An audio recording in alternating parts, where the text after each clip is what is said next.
So last week, I was lucky enough to have a conversation with the Fed guy, Joseph Wang. You can follow him on X or Twitter, Fed guy 12. And about halfway through the video, he scared me. He talked about what he sees as a possibility of what he called a crash up. Some people might call a melt up in asset prices. Basically, where the economy slows down, interest rates get uncut, and the constipation that we're currently feeling in the real estate market gets unlocked, and demand floods the market with no supply. Where money keeps sloshing around the system and the stock market goes up. So I have been playing with this since the conversation with Joseph Wang. And for the first time, just this morning, I actually have a legitimate fear that something Grant Cardone called Renter Nation, which I have poo-pooed and didn't see coming. I actually now think Renter Nation by 2030 could be a possibility. And to put numbers behind this, I will call home ownership below 60% Renter Nation. For the last 50 years, if you look at the 50-year spreadsheet, we have ranged between 64 and roughly 69%. So to think that home ownership could fall below 60% sure is a cause for concern. So I've said a lot of stuff. I've sprung this on Matt and Dion without any context. So let me see what's going on. Dion, what do you think of all that? I instantly have two knee-jerk reactions. All right. First, we're all old enough to remember these three scary things. Y2K. Yes. Remember the panic and terror. The nuclear codes don't have enough digits to recognize the change of a century and everything's going to end. I'm going to have to go through all of my spreadsheets. I have two tabs, and my personal financial statement between now and 2030 and expand all of the digits for the massive increase in wealth that happens if you're the person who owns the assets when a nation becomes a renter's nation. So that's the first knee-jerk reaction. The second one is for everybody watching right now. That means you have, from today, 6 years to become the person who owns the assets that everybody else is going to want to rent. That's the warning in a renter's nation. You want to be the one who owns the assets. So is it possible? Above my pay grade? Never think about it. Never care. I look at what am I doing? Because we're not gonna be able to boil the ocean. We can't solve it for everybody. We the three of us and everybody watching probably isn't going to be able to go, okay, let's all build 100 houses and that will help add supply to this demand. We're not going to do that. So how can we benefit? Be the person with the assets and be ready for the massive rent increases that would come from increased demand, limited supply. I mean, it's what we're getting now with. It's really hard to buy a house. So what do people do? They either buy a smaller house, move to a cheaper area, or become renters. So 1/3 of their options is to increase demand on our rentals, or the people's rentals who watch this content that are smart enough to take action and acquire those rentals. Yeah. Matt, thoughts? Yes, I believe it is a high likelihood that by the end of this decade that we will be testing the lows in home ownership. Okay. Because I think kids are being raised differently today. I think it's a different mindset today. People leasing vehicles, people renting everything. There's nothing you can't rent. Some things are illegal, but there's nothing that you can't rent. And the problem with that is that creates a mindset that everything is able to be rented and used, and you don't have to have pride of ownership. You don't take care of it. Like, people don't take care of stuff. I mean, it's amazing to me and things aren't well made. And so even when you buy an appliance nowadays, you're really just renting it for 10 years. That's usually what you're doing. So yeah, I think it's a mindset shift. And I think that people that own businesses, they will own assets, and people that don't own businesses, they will largely continue to rent things and then constantly complain about how expensive life is. It's because you own nothing. Everything is the fee is based on what they can get from somebody else. So yeah, you're going to own nothing. I don't know how much you're going to like it, but yeah, I do see it trending that way for sure. Yeah. So as I was playing this out, and again, Joseph scared me. You can actually see it in the video where I was like taken aback by this idea of a crash up or melt up. I started playing with it, and where I go with this by 2030, because one of the things about real estate is it's a lot slower than everybody thinks, right? It's true. It's about a generation. It's about a decade for kind of this new trend to form. And essentially what I could see playing out in the next couple of dominoes is what Joseph talked about. And that is the economy is clearly slowing down. Whether we have an actual recession or just below trend growth, don't know. But the result is the same. The Fed is done raising interest rates. It is also true the Fed broke housing. We've talked about it ad nauseum on this channel. That's not going to get better. Rates at 8% stops demand, but rates at 6% sparks demand. Supply doesn't come back.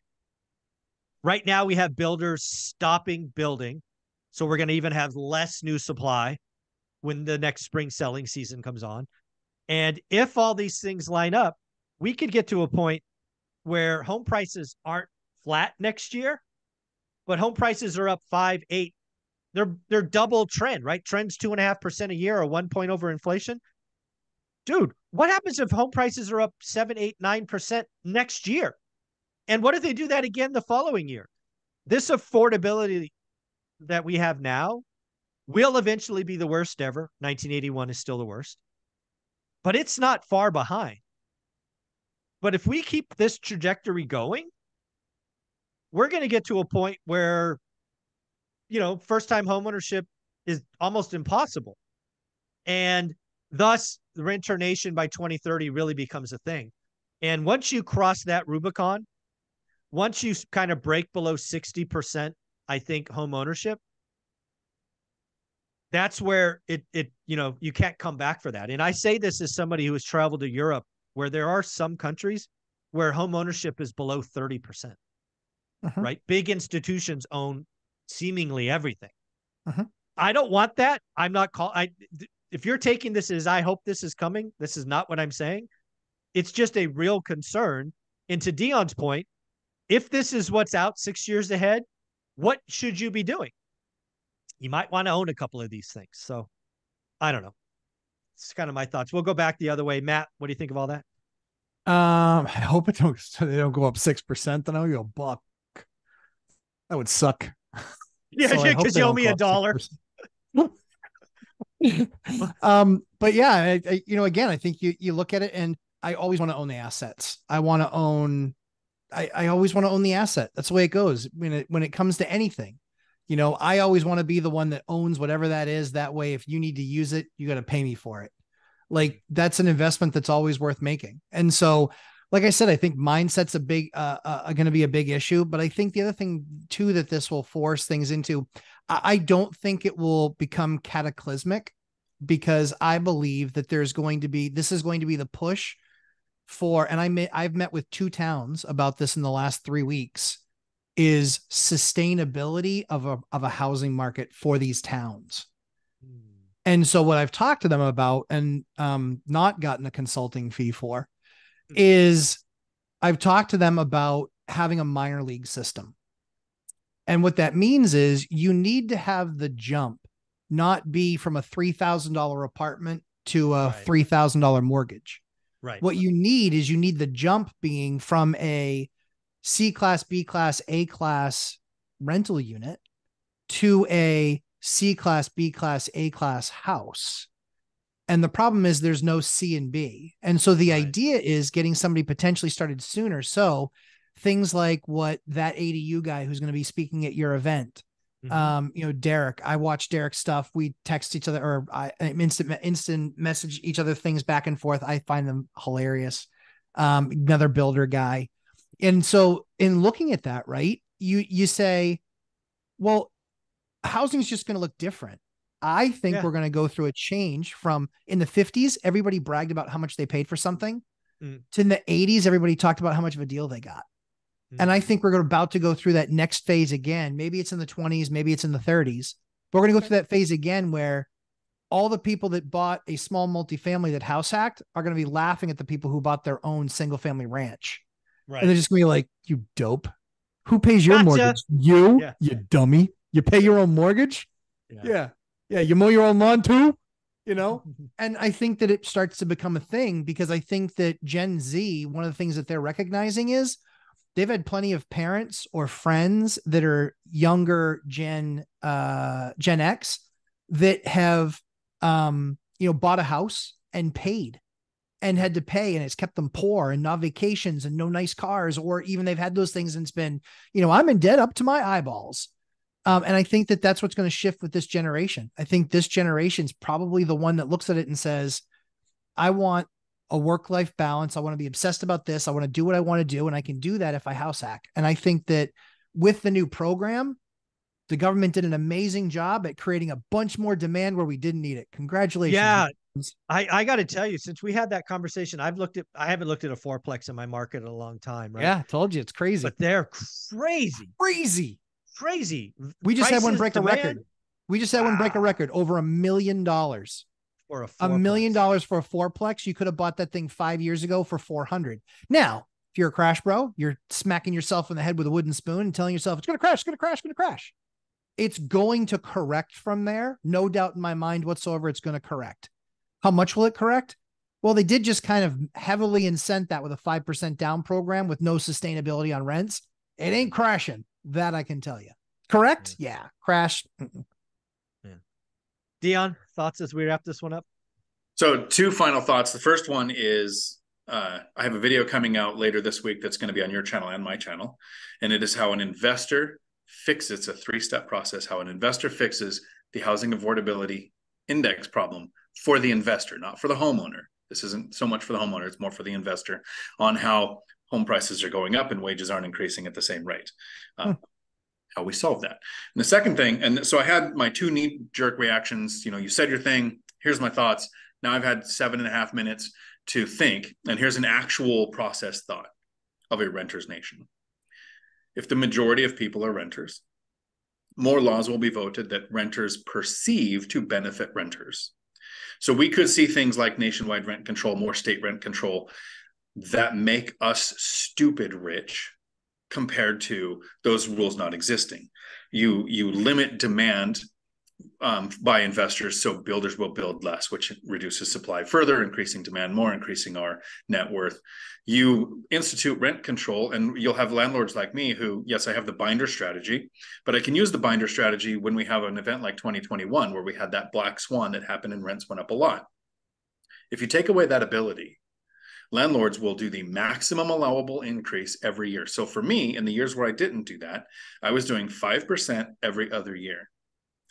If that comes in and 10% is the cap, I will then go to 10% every year instead of 5% every other year, quadrupling my rental increase profits. And I think that would happen if we go to the majority being renters. You'll see the same laws that are proven not to work in places like New York, Los Angeles, San Francisco, Seattle, start to hit other areas. And I mean, it's really hard to say. It sucks how much we're going to benefit from renters being punished for being renters. Yeah.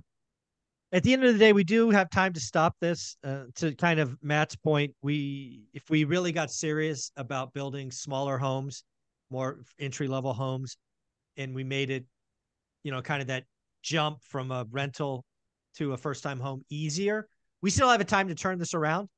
But Joseph Wang has really got me thinking about how bad this can go the other direction. I am not calling for, I would not like, but I would wildly benefit from, if that makes sense, a crash up scenario. I think it is so bad for the people I'm trying to help get on the property ladder, to help get wealthy. I don't need or want a 10 or 15% bump in a year. I'm good with flat because I want more people to get on this thing. But this thing could go sideways. The Fed broke the housing market so bad, we could be paying for this for quite a while. Dion, where can people find you? Right here on YouTube, Dion Talk Financial Freedom, where I do my live streams Tuesday afternoons, 4 p.m. Pacific. And Matt, where can they find you? Lumberjack Landlord, 11:30 a.m. Eastern time on Sundays, answering everyone's questions for fun. Guys, I want to thank both of you. You were both part of my boot camp. We've also given away your videos on the channel. People can go watch your awesome help. So thank you guys for being a part of the channel, for being a part of the boot camp, and just being awesome, guys. Take care. Thanks, Mike. Yeah.